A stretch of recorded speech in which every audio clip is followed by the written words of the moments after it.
तो सभी को मेरा नमस्कार। आशा करता हूँ कि सभी ठीक होंगे। और इसके बाद में मैं आपके सामने एमसीक्यू लेकर आया हूँ। आज भाषा के एमसीक्यू चैप्टर को करेंगे कंप्लीट और आगे बढ़ते हैं। पहला क्वेश्चन, निम्न भाषाओं के कालक्रम के अनुसार कौन सा सही है? तो इसमें आपका संस्कृत, पाली, प्राकृत, अपभ्रंश ये आपका सही है। सेकेंड क्वेश्चन में दक्षिण भारत की भाषाएं किस परिवार की हैं? तो दक्षिण भारत की भाषाएं द्रविड़ परिवार की हैं। हिंदी की उत्पत्ति हुई है, तो हिंदी की उत्पत्ति सौरसेनी अपभ्रंश से हुई है। सौरसेनी अपभ्रंश से हुई है। अब इसके बाद में अपभ्रंश भाषा का काल इनमें से 500 ईसा पूर्व से 1000 ईसा पूर्व तक है। अब इसके बाद में आगे बढ़ेंगे। क्वेश्चन नंबर 5 पे आ जाते हैं। तो कह रहा है ऋग्वेद में किस भाषा का प्रयोग हुआ है? वैदिक संस्कृत भाषा का प्रयोग हुआ है। तो याद रखेंगे कि ऋग्वेद में वैदिक संस्कृत भाषा का प्रयोग हुआ है। अब इनमें से कौन सा नाम अपभ्रंश के लिए प्रयुक्त नहीं होता है? तो इसमें डिंगल हो जाता है। डिंगल का नाम अपभ्रंश के लिए प्रयुक्त नहीं होता है।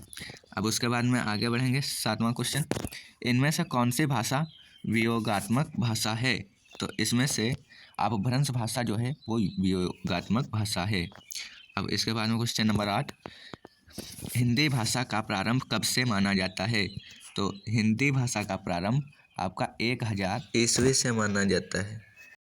अब इसके बाद में आगे बढ़ेंगे। क्वेश्चन नंबर 9, अपभ्रंश के भेद नागर, उपनागर व प्राचीण किसने दिए हैं? तो ये आपका राइट आंसर हो जाएगा मार्कंडे। अब आगे बढ़ते हैं। 10 नंबर है, इसमें कह रहा है मैच करेंगे, तो इसमें मैच हो जाएगा सौरसेनी अपभ्रंश ब्रजभाषा है, और मगधी अपभ्रंश जो है वो आपका मैथिली है। मगधी अपभ्रंश मैथिली है। अर्ध मगधी अपभ्रंश अवधी है, और वैशाची अपभ्रंश पंजाबी का है। तो इसमें राइट आंसर आपका हो जाता है सी, पाली भाषा का एक अन्य नाम मगधी है। और अपभ्रंश के प्रथम महाकवि थे, तो अपभ्रंश के प्रथम महाकवि स्वयंभू थे। इसके बाद में 13वां क्वेश्चन, पूर्वी हिंदी की उत्पत्ति किस अपभ्रंश से हुई है? अर्धमागधी से हुई है। अर्धमागधी से। अब इसके बाद में अपभ्रंश काल में बोलचाल की भाषा का नाम क्या था? तो अर्धकाल में बोलचाल की भाषा जो थी वह अवहट्ट थी।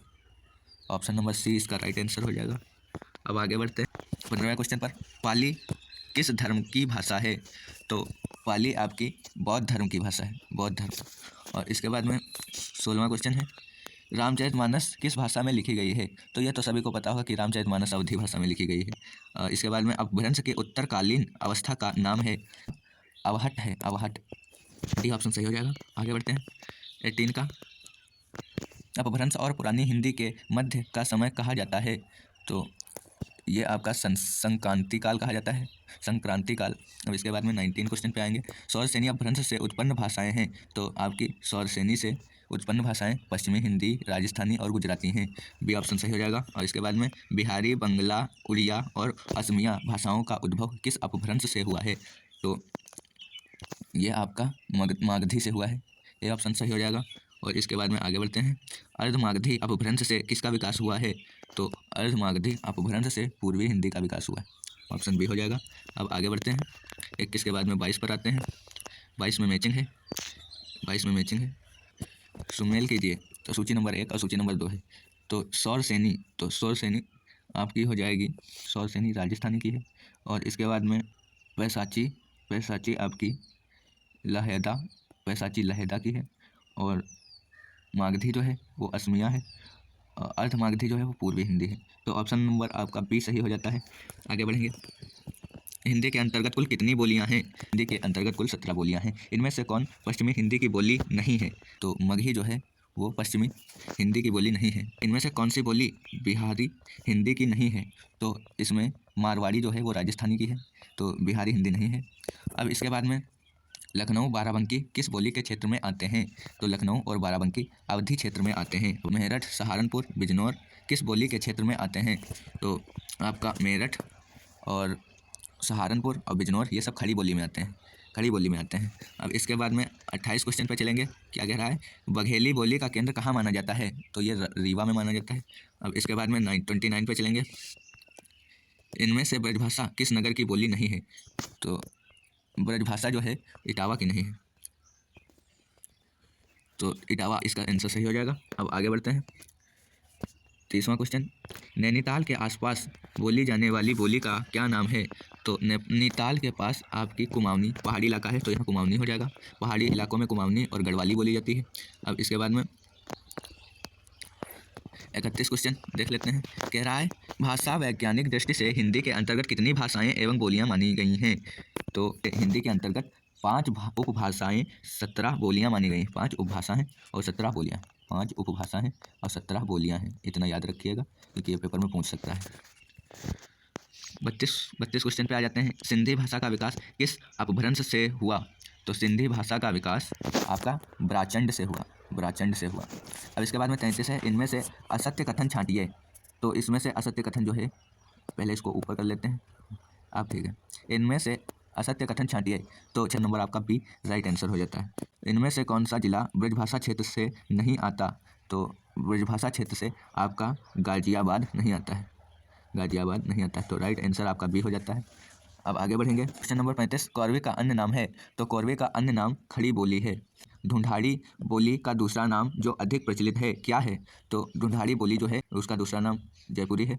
और इसके बाद में 37, ब्रजभाषा कहाँ बोली जाती है? तो ब्रजभाषा जो है आपकी मथुरा वृंदावन में बोली जाती है, तो ऑप्शन नंबर सी इसका सही आंसर हो जाता है। अब आगे बढ़ते हैं क्वेश्चन नंबर 38 की तरफ। फर्रुखाबाद में बोली जाने वाली बोली का नाम इनमें से क्या है? तो फर्रुखाबाद में आपकी बोली जाती है कन्नौजी, फर्रुखाबाद में कन्नौजी बोली जाती है। कौन सा क्षेत्र छत्तीसगढ़ी बोली का नहीं है? तो छत्तीसगढ़ी बोली का ललितपुर नहीं है। और इसके बाद में 40 का, खड़ी बोली का सर्वाधिक प्रयुक्त प्राचीन नाम है। पहला नाम था कौरवी, अब तो बदल गया है, खड़ी बोली हो गया है। इसके बाद आगे बढ़ते हैं। ढूंढाड़ी राजस्थान के किस क्षेत्र में प्रचलित है? तो ढूंढाड़ी जो है आपकी वो जयपुर, सवाई माधोपुर यहाँ प्रचलित है। अब इसका राइट आंसर सी हो जाता है। आगे बढ़ते हैं 42 पे। पश्चिम से पूरब की ओर जाते समय भाषाओं का सही क्रम है? तो पश्चिम से जब पूरब चलोगे तो पंजाबी, कौरवी, अवधी, भोजपुरी आपको देखने को मिलेंगी। अब आगे बढ़ते हैं क्वेश्चन नंबर 43 की तरफ। हिंदी भाषा की बोलियों के वर्गीकरण के आधार पर छत्तीसगढ़ बोली है, तो इसका राइट आंसर हो जाएगा पूर्वी हिंदी। अब इसके बाद में 44 पे चलते हैं। निम्नलिखित में से खड़ी बोली का प्रयोग सबसे पहले किस पुस्तक में हुआ? तो ये आपका सुख सागर में हुआ था। अब इसके बाद में आप आगे बढ़ते हैं। कुछ खड़ी बोली को हिंदुस्तानी किसने कहा? तो खड़ी बोली को हिंदुस्तानी सुनीति कुमार चटर्जी ने कहा। इसका राइट आंसर भी हो जाता है। अब इसके बाद में 46 पर चलेंगे। निम्न बोलियों को क्षेत्र के अनुसार सुमेलित कीजिए, तो इसमें मिलान करना है, तो मिलान कर लेते हैं जल्दी से। बुंदेली झांसी में बोली जाती है, और अवधी जो है वो लखनऊ में बोली जाती है। ब्रजभाषा जो है वो आगरा में बोली जाती है। कन्नौजी जो है वो इटावा में बोली जाती है, तो इसका राइट आंसर हो जाएगा ए। रोहतक, हिसार, करनाल कौन सी बोली का क्षेत्र है? तो रोहतक, हिसार, करनाल ये आपकी बांगरू बोली का क्षेत्र है। अब इसके बाद में मेवाती किस वर्ग की बोली है? तो राजस्थानी। हिंदी के प्रचार प्रसार में योगदान देने वाली संस्थाओं का कालक्रम निर्धारित करें। तो इसका राइट आंसर हो जाता है ए। इसमें सबसे पहले, फिर दूसरे, तीसरे नंबर पे, फिर चौथे नंबर पे, सभी क्रम वाइज लगे हुए हैं, और इसका आंसर ए हो जाएगा। अब इसके बाद में 50 पे चलते हैं। राजभाषा आयोग का गठन कब हुआ? तो राजभाषा आयोग का गठन 1955 में हुआ। राइट आंसर हो जाएगा आपका बी, 1955 ईस्वी में हुआ। और इसके बाद में आगे बढ़ते हैं। ना इसके बाद में आपका चैप्टर हो जाता है दी एंड। तो मिलते हैं अगले चैप्टर पे। आशा करूँगा कि आपको यह वीडियो अच्छा लगा होगा, हेल्पफुल रहा होगा।